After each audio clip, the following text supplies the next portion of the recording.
Nephrologist के पास जाना क्यों ज़रूरी है?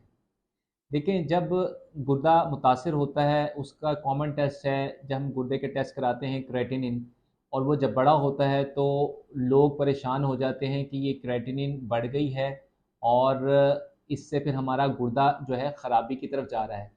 लेकिन लोग ये नहीं उनको पता चलता कि हमने कहाँ जाना है, किस डॉक्टर से रुजू करना है। देखें, जब क्रेटिनिन बढ़ती है इसका मतलब गुर्दा कमज़ोर हो रहा है। जब आप नेफ्रोलॉजिस्ट के पास जाते हैं तो वो इस बात का तयन करता है कि गुर्दा जो है वो किस वजह से ख़राब हो रहा है। जो 70 टू 80% गुर्दे की बीमारी है, ये सेकेंडरी टू अदर डिजीजेज है। इसका मतलब ये है कि ज़्यादातर गुर्दा बाकी किसी वजह से ख़राब है। मिसाल के तौर पे अगर किसी की शुगर कुछ अरसे से बहुत ज़्यादा अनकंट्रोल जा रही है, शुगर का एरेटिक कंट्रोल है, शुगर कम या ज़्यादा हो रही है और उसके बाद वो गुर्दे के टेस्ट ख़राब हो रहे हैं, तो नेफ्रोलॉजिस्ट इस बात को तय करता है कि जी शुगर का कंट्रोल मुनासिब होगा, उसके बाद जो है गुर्दा बेहतर हो जाएगा। इस तरह कुछ पेशेंट्स में ब्लड प्रेशर अनकंट्रोल जा रहा होता है, उसकी कोई भी वजह हो सकती है कि वो नमक का इस्तेमाल ज़्यादा है या दवाइयाँ उन्होंने छोड़ी हुई हैं या कोई और बीमारी ऐसी है जिसकी वजह से ब्लड प्रेशर और बढ़ रहा है, तो उसका कंट्रोल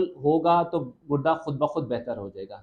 इस तरह हमारे पास कुछ पेशेंट्स आते हैं, वो दवाइयाँ यूज़ कर रहे होते हैं ओवर द काउंटर। इसका मतलब अपनी मर्ज़ी से पेन किलर्स खा रहे होते हैं, कभी सर में दर्द है, कभी टाँगों में दर्द है, लेकिन कभी किसी ने ये नहीं उनको बताया कि इसकी वजह से गुर्दा और मैदा दोनों नुकसान में जाते हैं। इसकी वजह से दोनों पे असर बुरा पड़ता है।